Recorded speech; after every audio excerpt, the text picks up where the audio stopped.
Bonjour à tous et à toutes, c'est Julie. On se retrouve aujourd'hui pour une nouvelle vidéo qui va concerner la pleine lune du 17 septembre qui sera une éclipse lunaire partielle dans le signe des Poissons avec une opposition donc entre le soleil dans le signe de la Vierge et la lune dans le signe des Poissons à 25 degrés. Alors il fait pas très beau mais il fait pas très mauvais non plus, alors j'en profite pour filmer depuis mon jardin parce que c'est une grande joie à chaque fois de pouvoir filmer à l'extérieur et puis d'autant plus dans mon jardin quand c'est possible. Et j'avais envie de pouvoir amener cette énergie-là dans cette vidéo. Donc bienvenue dans mon jardin, déjà pour commencer. Et puis j'avais envie de commencer en parlant un petit peu du contexte de cette éclipse parce que vous avez probablement ressenti depuis déjà une bonne semaine qu'il y a quelque chose qui se joue en termes de fatigue, en termes d'insomnie peut-être, et puis de maux dans le corps. Et alors évidemment il y a eu toute une activité solaire intense, comme on a pu en parler, mais il y a aussi autre chose qui vient jouer ici, et c'est le fait qu'on commence à approcher du portail des éclipses. Vous le savez, si vous vous intéressez à l'astrologie, les éclipses ne sont pas des phénomènes aussi rares qu'on pourrait le croire. Il y a 4 éclipses par an. Les éclipses ont lieu lorsque le soleil et la lune se retrouvent conjoints ou très très proches de l'axe des nœuds lunaires. Et donc tous les 6 mois environ, on a 2 éclipses. À chaque fois on a une éclipse séparée de la seconde de une quinzaine de jours. On a donc une éclipse solaire puis une éclipse lunaire ou inversement. Là on va commencer par une éclipse lunaire dans le signe des Poissons. Et les éclipses sont donc toujours des portails évolutifs importants. Et donc, pour vous, il est peut-être intéressant d'aller regarder si vous avez des planètes ou alors peut-être votre ascendant, votre milieu du ciel, votre fond du ciel, aux environs de ce 25 degrés du Poisson ou de la Vierge. Et il est possible que cette éclipse, dans ce cas-là, soit plus intensément vécue pour vous puisqu'elle vient raviver des questions clés en fait évolutives que votre âme s'est fixée au moment de votre naissance. Donc ici on va aborder ce portail évolutif et comme je disais c'est en lien avec la fatigue et les maux qu'on peut ressentir actuellement puisqu'on est en train de boucler actuellement le précédent cycle évolutif qui s'est ouvert lors du dernier portail des éclipses de avril dernier. Et la dernière éclipse a eu lieu le 8 avril dernier. C'était une éclipse particulièrement intense sur le nœud nord puisqu'elle était conjointe au centaure Chiron. Et Chiron est toujours en bélier actuellement. On va en reparler dans cette vidéo. Et donc puisqu'on avait ce portail évolutif intense en bélier avec Chiron, il y a tout un tas de douleurs, de maux, de maladies qui peuvent être tout à fait d'ordre physique qui avaient pu revenir ici. Et puisqu'on est en train de boucler un cycle, eh bien c'est un petit peu la même chose toujours lorsqu'on finit une année ou lorsqu'on arrive à finir une année personnelle, c'est-à-dire une révolution solaire, on approche de la date de notre anniversaire, on sent bien dans les semaines qui précèdent ou le mois qu'il y a des choses qui ont envie de se boucler. Et c'était les intentions tout simplement qu'on avait posées la dernière fois à notre précédent anniversaire. Et là c'est la même chose, on a posé des intentions consciemment et ou inconsciemment lors de la précédente période des éclipses en avril dernier, mars-avril dernier. Et là, en fait, ce qu'on a posé comme intention, c'est en train de s'activer, c'est en train de se dire, bon, on en est où là? Ça aboutit ou ça aboutit pas? Et donc, il peut y avoir tout un tas de choses qui remontent à la surface, et notamment des choses qui peuvent être tout à fait physiologiques, tout à fait physiques avec cette présence de Chiron lors de la précédente éclipse. Donc ici, on est en train de boucler un précédent portail évolutif pour pouvoir en ouvrir un autre qui va commencer avec la prochaine éclipse, donc le 17, et puis la suivante qui aura lieu le 2 octobre. Et en fait, ici, cette éclipse, elle va venir vraiment préparer le terrain. Elle fait comme un pont entre le précédent cycle et puis ce qui va se passer à partir de 2025 et pour plusieurs raisons. Alors, on vient de parler du fait qu'il y avait quelque chose qui se finissait ici avec Chiron. Mais ce qu'elle a de particulier, cette éclipse, c'est qu'elle se passe dans l'axe Vierge-Poisson, alors que les nœuds lunaires sont toujours dans l'axe Bélier-Balance. Et là, ça vient comme poser un travail préparatoire, finalement, cette éclipse dans cet axe-là, au prochain passage des nœuds lunaires qui, vous le savez, les nœuds lunaires rétrogradent par rapport aux planètes, c'est-à-dire qu'ils remontent le zodiaque, et donc les nœuds lunaires en 2025 vont passer dans l'axe Vierge, Poisson. Donc on a comme un travail préparatoire un petit peu à ce qui va pouvoir se jouer, à ce qui va nous être demandé d'évoluer pour le prochain cycle évolutif avec le prochain passage des nœuds. Donc on a ici une éclipse qui vient faire le pont, puisque les nœuds lunaires sont toujours dans l'axe Bélier-Balance, entre cet axe-là et puis le prochain qui va se profiler l'année prochaine. Et ça, on peut le voir également du fait qu'on a la Lune, donc qui est dans le signe des Poissons pour cette pleine Lune, qui est conjointe assez étroitement, à 4 degrés seulement, de Neptune, qui est le maître des Poissons, et qui vient faire comme un rappel que, eh bien, on est en train de préparer la transition entre ces deux axes qui sont en train de travailler au niveau personnel et collectif de notre chemin évolutif. Alors comme je vous le disais, on va avoir une éclipse ici qui va être particulièrement intense. Vous pouvez voir sur la carte que c'est une éclipse qui est assez complexe. Il se passe beaucoup de choses. Il y a une grande intensité dans les aspects.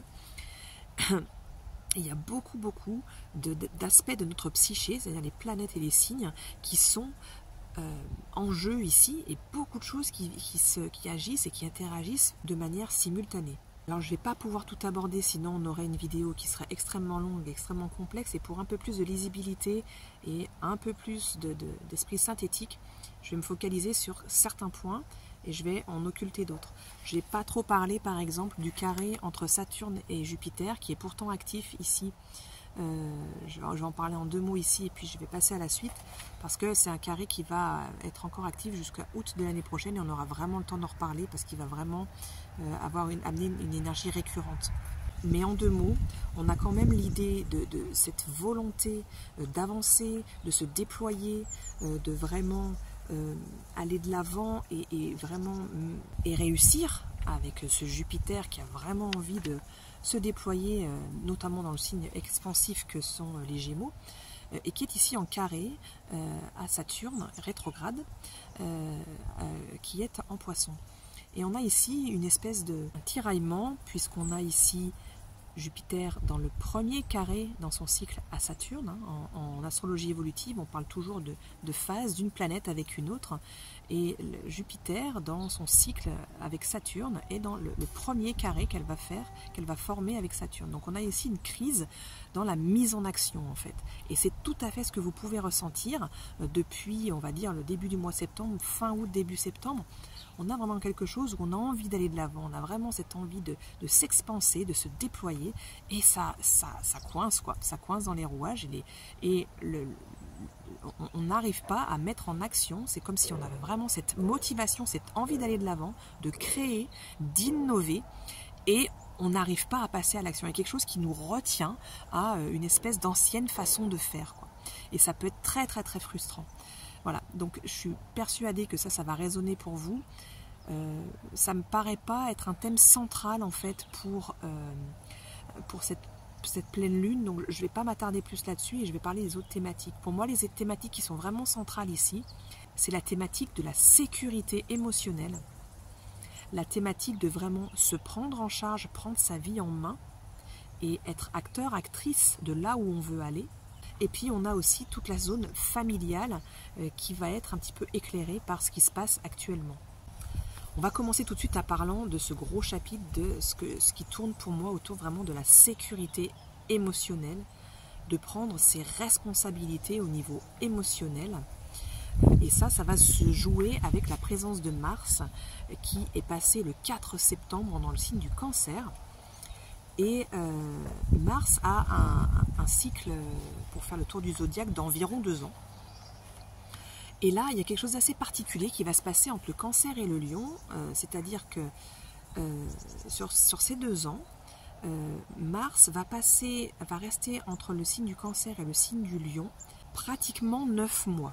Et ça représente pratiquement 9 mois, c'est-à-dire que ça représente quasiment 40% du temps de son cycle, où il va passer sur ces 2 signes-là, entre son passage direct, sa rétrogradation, et puis son repassage direct. Donc si vous avez des planètes ou des points importants de votre thème natal dans le Cancer et dans le Lion, puis ça va certainement toucher et couvrir 2 maisons à peu près de votre thème natal, bien vous pouvez vous dire que les thématiques de ces maisons et puis ces planètes-là vont être particulièrement activées par le passage de Mars, qu'il s'agisse de son passage direct ou indirect, puisqu'il va y avoir plusieurs passages.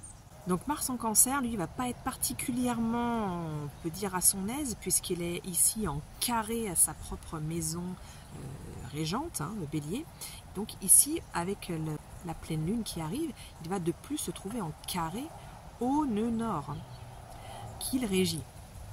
Donc premier carré à nouveau, on va retrouver une crise dans la mise en action. Et Mars en Cancer, lui, l'action, il va pouvoir s'y intéresser dans la mesure où elle va avoir trait à le cocon familial, le logement, le foyer et la défense de la sécurité des siens, et la défense de la sécurité de ceux qui peuvent être plus faibles ou qui peuvent dépendre de nous. La pluie a eu raison de moi, alors j'ai dû me rapatrier à l'intérieur. Donc on va continuer ici pour parler de Mars qui en Cancer ici va surtout venir nous parler de faire le nécessaire, d'agir pour pouvoir mettre en place une sécurité émotionnelle. Et Mars en Cancer, lui, il va avoir tendance à être particulièrement sensible, émotif et particulièrement se sentir insécurisé.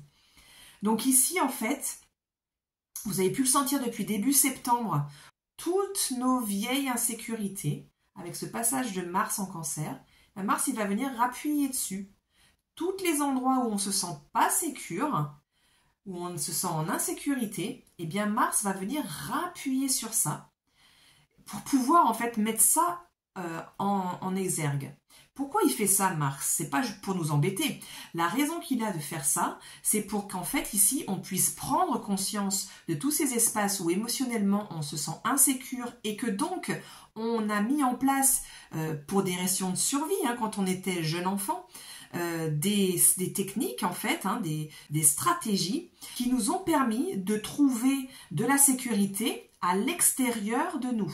Généralement, puisqu'on est en Cancer, ça va être avec des personnes dont on est proche, donc la famille proche, les parents ou les personnes dont on a pu être dépendant dans son enfance.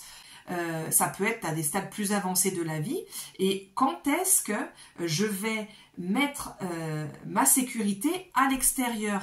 Émotionnellement parlant, parce qu'on va en reparler, on a cette thématique-là aussi qui est ravivée par Uranus en Taureau, et on va voir comment on va chercher notre sécurité extérieure, mais matériellement aussi, pas uniquement émotionnellement.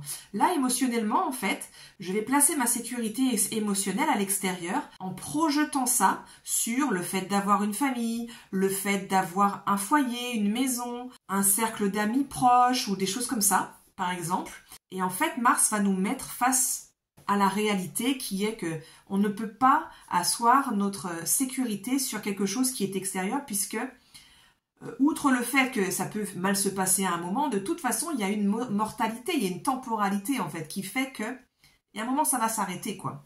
Et donc ici, l'idée, c'est de pouvoir reprendre redynamiser notre sécurité émotionnelle intérieure et l'asseoir à l'intérieur de nous.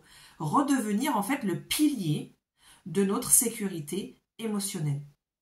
Et pour ça, eh bien, Mars, il va avoir besoin de mettre en place les stratégies et les besoins du Cancer et qui sont de trouver un espace sécure et donc de redéfinir ici qu'est-ce que c'est un espace sécure, qu'est-ce que c'est une personne sécure pour que je puisse explorer ces espaces-là de moi en fait. Parce que autant on a besoin d'aller vers cette autonomie émotionnelle et de sécurité en fait, autant on ne peut pas faire le travail tout seul. On a besoin aussi d'appui, de soutien pour pouvoir aller vers cette autonomie-là.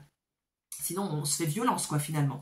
Et ça vient vraiment ici redéfinir qu'est-ce que c'est qu'un espace sécure, qu'est-ce que c'est qu'une personne sécure ou qu'un groupe sécure où je puisse réellement me déposer et où est-ce que je me suis fourvoyée peut-être par le passé où il y avait des espaces que je pensais être sécures ou que par automatisme, sans y réfléchir, j'ai traité comme des espaces sécures où je me suis livrée et que finalement, c'était pas bon pour moi.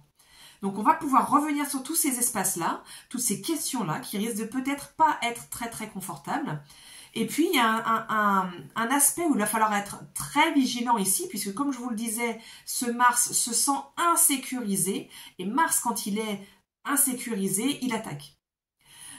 Et donc du coup, on peut avoir ici une charge émotionnelle très très forte, on peut avoir des émotions vraiment à fleur de peau et qui peuvent être déclenchées par des choses vraiment minimes pendant toute cette période où Mars va être en Cancer, mais il va falloir faire attention à ne pas exploser au visage des gens, puisque ça peut rendre ce Mars très très très explosif d'être dans un tel contexte-là.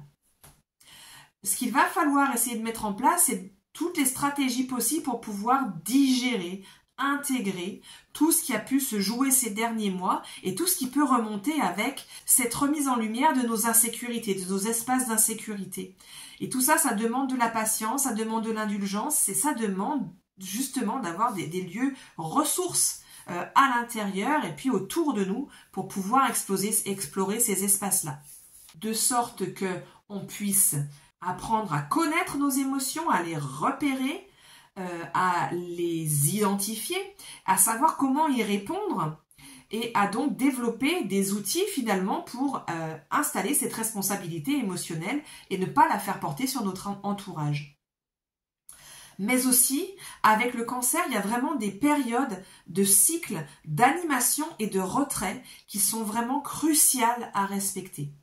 Le Cancer a vraiment besoin de ces phases d'animation où quand il se sent suffisamment en sécurité, il peut agir dans le monde extérieur et des périodes où il est trop stimulé émotionnellement et il a besoin de se couper, il a besoin de se mettre en retrait pour analyser, pour digérer, pour intégrer. Et après, à partir de ça, il peut rééchanger sur ce qui s'est passé pour lui avec le monde. Mais s'il ne fait pas ces périodes de retrait, alors il monte en stress. Et avec Mars, c'est particulièrement facile de le faire. Et puis c'est là qu'on explose au visage de notre entourage, ce qui est absolument pas constructif. Donc l'idée, c'est de pouvoir gagner en maturité émotionnelle et puis apprendre en fait à se dissocier de ces émotions aussi pour pouvoir être capable de les vivre autrement. Donc voilà, on a des choses vraiment très intimes qui sont en train de se jouer ici. Et il faut avoir conscience que tout ce qui va être travaillé ici jusqu'au passage en Lion de Mars, le 19 novembre, donc va être travaillé, mais on va revenir dessus en janvier-février, lorsque Mars va revenir en Cancer en étant rétrograde. On va revenir sur ça. Il faut en avoir conscience, on va bosser sur certains aspects qui vont être probablement un peu inconfortables, et ça va revenir. Donc il va y avoir, encore une fois, c'est un rappel, cette période d'éclipse, c'est un travail préparatoire à des choses qui vont être revisitées en 2025.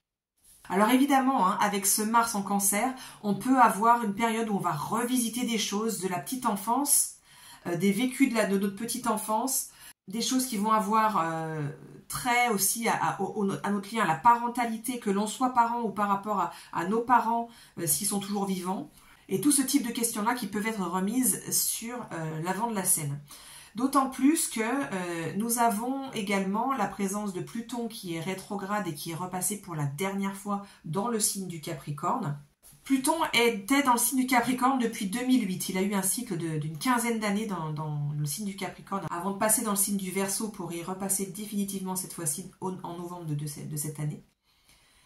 Et Pluton, il est venu revisiter, comme on en a parlé déjà plusieurs fois, pendant tout ce cycle-là, depuis 2008, revisiter, nettoyer, et pour pouvoir démanteler tout ce qui était possible, tout ce qui est accessible de démanteler dans les thématiques de pouvoir. J'entends pouvoir dans le sens de les lois qui régissent notre société, les figures d'autorité qui régissent nos sociétés, nos cultures, mais également notre propre rapport avec l'autorité.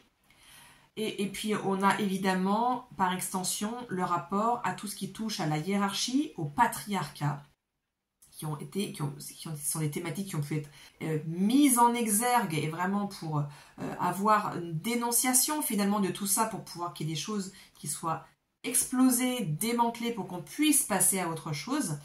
Et puisqu'on a ce dernier passage, on peut avoir à nouveau tous les restes, toutes ces choses qui n'ont pas été menées à leur terme personnellement et au niveau collectif aussi, de ce rapport à l'autorité, à l'abus de pouvoir, à l'abus d'autorité également. Et puisqu'on parlait de la famille, tout ça est venu forcément ramener, depuis 2008, des questions autour du rapport d'autorité au sein même de la cellule familiale. Le Capricorne représente souvent le parent vu comme le parent autoritaire ou la figure parentale autoritaire de manière symbolique, de manière archétypale, qui est présente dans l'inconscient collectif. Et donc toutes les questions au niveau familial, c'est-à-dire les rapports un peu de domination dans les lignées familiales et qui sont transgénérationnelles, puisque le patriarcat, les rapports hiérarchiques ou le patriarche donnait la tonalité et puis il fallait suivre les directives et puis voilà, si on vous disait d'aller dans tel métier, c'était là qu'on allait et puis il n'y avait pas le choix, ou alors s'il fallait reprendre l'affaire familiale, et ben on reprenait l'affaire familiale et on n'avait pas son mot à dire, et s'il fallait épouser telle personne parce qu'on vous disait d'épouser telle personne, et bien on n'avait pas son mot à dire. Ça fait combien de siècles que de génération en génération en génération on transmet encore et toujours de manière parfois un petit peu plus dissoute, mais sur le fond il y a toujours cette énergie-là qui se trame et qui se transmet encore et encore et encore de génération en génération. Donc il y a pu y avoir au cœur d'une relation familiale des explosions fortes de choses qui ne sont plus possibles et que l'on n'accepte plus de subir, par exemple. Donc, si certaines choses n'étaient pas arrivées à leur terme dans ces thématiques-là, il se peut tout à fait qu'avec ce dernier passage de Pluton en Capricorne, ça vienne raviver ces questions-là et qu'il y ait des choses à terminer.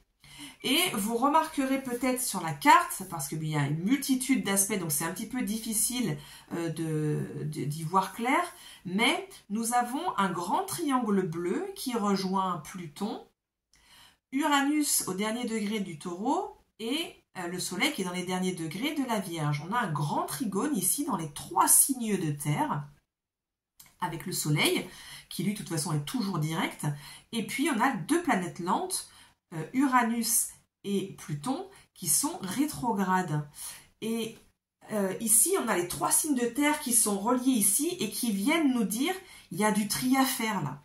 Surtout avec la Vierge en lumière avec le Soleil et Pluton qui vient toujours alchimiser pour se délester des choses qui ne sont plus d'actualité et faire le tri entre le mort et le vivant finalement, si on devait synthétiser. Donc ici, dans toutes les thématiques que l'on vient de nommer. Et puis le 3e acteur dans ce grand trigone-là, c'est Uranus qui est pour sa dernière rétrogradation dans le signe du Taureau, à 27 degrés, rétrograde depuis quelques jours. Et il vient ici, Uranus, nous dire, ok, dans le signe du Taureau, je cherche à viser l'autosoutien, la souveraineté, et donc à ne dépendre que de moi pour être autonome dans ma manière de gagner de l'argent, d'être en sécurité matérielle cette fois-ci et plus émotionnelle comme c'était le cas avec Mars dont on vient de parler assez longuement. Et ici Uranus vient nous dire en rétrogradant, réfléchis encore une fois, quelles sont tes valeurs? Quelles sont les valeurs auxquelles tu n'accordes plus d'importance ou qui ne te correspondent plus et à ce moment-là il y a du tri à faire? Et quelle est la valeur que tu t'accordes? En Taureau, c'est vraiment, ça tourne beaucoup autour de la valeur et de l'estime de soi qu'on peut avoir et à travailler ça pour pouvoir atteindre une certaine autonomie et ne plus dépendre de l'autre matériellement, financièrement, en termes de ressources, de choses qu'on sait faire aussi, tout autant que de ressources matérielles, pour arriver à cet autosoutien. Ça ne veut pas dire l'autarcie, ça ne veut pas dire tout faire tout seul, mais ça veut dire ne pas rentrer dans des relations par la suite, puisqu'on est vraiment dans un signe relationnel aussi qui est régi par Vénus, qui ici s'occupe de la relation à soi pour pouvoir fonder plus tard des relations à l'autre qui sont saines. Et en fait, si je commence par faire un travail où je suis dans l'autosoutien, je suis autonome dans la façon de me considérer, valable, valide, ayant une valeur et avoir une certaine estime de moi qui soit saine, alors je ne vais pas chercher à l'extérieur une validation perpétuelle, que ce soit plus tard, on le verra avec la balance, dans les relations, mais ici en taureau, je ne vais pas chercher à me valider, à me donner de la valeur par des acquisitions matérielles qui sont superflues, par un travail qui soit valorisant, par une maison qui soit valorisante, par des actions, des constructions qui soient valorisantes et qui vont faire que, ah regardez, moi j'ai fait ça, ah regardez, moi je possède ça, et par le regard extérieur qu'on attend de validation. Vous voyez ce travail qui est profond en fait à faire ici. Hein. Donc on a un travail de tri en fait, déchetterie en fait, hein, quelque part à faire, qui est vraiment dans ce grand trigone de terre qui sont nos fondements en fait, et nos fondations. Donc on revoit toutes nos fondations ici pour pouvoir ensuite poser un axe sain dans la réalisation de l'axe des nœuds, qui est en dessus de l'axe relationnel, comme je viens de le dire. Une fois qu'on a posé ces fondations saines du rapport de soi à soi et de l'amour et de l'estime de soi, alors on peut aller bien plus facilement dans un rapport sain avec l'autre. Et on va en reparler puisque Vénus se trouve dans son propre signe de la balance, même si elle n'est plus conjointe au nœud sud actuellement. Elle a quand même une position qui est intéressante ici. Et puis, l'axe des nœuds comporte l'axe du nœud nord, opposé à la balance, où, puis à partir de cet espace sain de relation, donc c'est parti de moi-même pour une relation saine à l'autre, eh bien je peux aller dans le monde, initier quelque chose, mettre en place quelque chose qui me tient à cœur, qui me correspond et que j'ai envie de partager dans le monde et suivre et foncer sur ma voie, mais de manière assainie. Donc on voit ici tout le travail de fond qui nous est demandé, hein, dans cet axe Vierge-Poisson, pour pouvoir assainir les bases et vraiment apporter une lancée bien plus directe et bien plus épurée et assainie d'action dans le monde, comme on en parlait à l'instant, pour pouvoir un peu plus tard, lorsque l'axe des nœuds va basculer dans le signe Vierge et Poisson, d'aller quelque chose qui va être de la mise au service, mais qui va être complètement assaini si on a fait le travail préalable et qu'on ne va plus se mettre au service pour attendre une validation, une valorisation de l'extérieur, par exemple, ou bien, en reparlant de ce qu'on mentionnait avec Pluton, pour asseoir une assise, une emprise, une autorité, une espèce de mainmise sur l'autre, en prétextant de donner un service, mais au fond, c'est pour servir quelque chose qui n'est pas forcément clair en dessous. Et on voit tous, on a tous fait l'expérience dans notre vie de personnes qui se disaient être au service, mais on sentait bien que c'était pas tout à fait clair quand même. Donc voilà, il nous est vraiment demandé en fait d'aller assainir, purifier, clarifier les choses, et exercer notre pouvoir du discernement aussi avec la Vierge pour pouvoir mettre en place des choses beaucoup plus claires ici. Donc on voit bien en fait, si on fait le bilan ici de tout ce qui nous est demandé, c'est finalement de mettre en place et d'assurer une posture de responsabilité. On se met en posture de responsabilité et non plus de passivité où en fait le monde agit à travers nous et prend des décisions à travers nous et puis on n'est qu'une marionnette finalement qui est agie par différents courants d'énergie. Et là en fait il nous est vraiment demandé, et notamment en astrologie évolutive, on vise toujours ça, l'autonomisation, pour que les personnes redeviennent actrices de leur chemin de vie et de leur but évolutif. Donc on a une posture de responsabilité au niveau émotionnel, au niveau familial, au niveau professionnel et de notre place dans la société, puisqu'avec le Capricorne, on parle souvent de la sphère professionnelle et de la reconnaissance professionnelle, et c'est le cas, mais c'est vraiment le Capricorne, comment je me prends en charge, comment je me prends en main, comment je prends ma vie en main, et je mets en place les choses nécessaires pour que ma vie, elle aille dans la direction que je souhaite lui donner. Et c'est moi qui pose les intentions et c'est moi qui fais le nécessaire pour faire en sorte que j'atteigne et je mette en mouvement dans la direction que je me suis choisie. Et c'est vraiment des postures de responsabilisation qu'on a ici et qui nous sont demandées. Voilà, le dernier petit point que je mentionne avant de m'arrêter, c'est l'opposition entre Vénus et le centaure Chiron. qui sera quasiment exact pour cette pleine lune.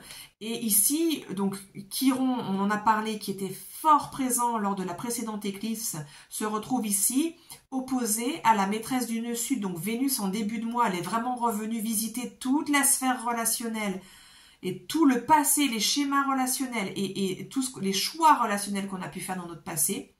Et ici, elle se retrouve opposée à Chiron, qui vient lui dire, ok, alors, comment est-ce que tu peux assainir cette sphère relationnelle? Et c'est une nouvelle clé que va nous donner ici Chiron, de faire l'équilibre entre ce bélier et la balance, et qui vient en fait se nourrir de tout ce qu'on vient de nommer, en prenant sa responsabilité au niveau émotionnel, en prenant sa responsabilité au niveau matériel, au niveau professionnel, au niveau de la valeur qu'on se donne, de notre rapport à l'autre aussi. Eh bien tout ça va créer quelque chose qui va être plus sain et qui va pouvoir servir des relations plus saines pour pouvoir à la suite servir notre but évolutif, de nous mettre en avant dans le monde de manière assainie et pouvoir nous mettre au service lorsque l'heure sera venue. Voilà. J'espère que j'ai été assez claire, que la carte était vraiment chargée et j'espère que ça a été assez synthétique et assez clair pour que vous puissiez y trouver des ressources. Si c'est le cas, n'hésitez pas à vous abonner à la chaîne, à en parler autour de vous. La chaîne a vraiment besoin de votre soutien pour pouvoir se développer et je vous remercie de le faire. N'hésitez pas également à commenter, c'est toujours une autre façon d'alimenter la chaîne et de lui apporter votre soutien que d'apporter des commentaires. N'oubliez pas de mettre un pouce en l'air et pour tout faire en sorte que voilà, les algorithmes aillent dans le sens de développer cette chaîne. Si elle vous est utile, eh bien, c'est un moyen de pouvoir marquer votre façon de remercier le travail que je peux faire. En tout cas, moi, je vous remercie d'avoir écouté cette vidéo. Je vous souhaite une période d'éclipse la plus paisible possible, en sachant qu'elle risque d'être vraiment intense. Et je vous dis à bientôt pour une prochaine vidéo. Et en attendant, prenez bien soin de vous et de vos proches.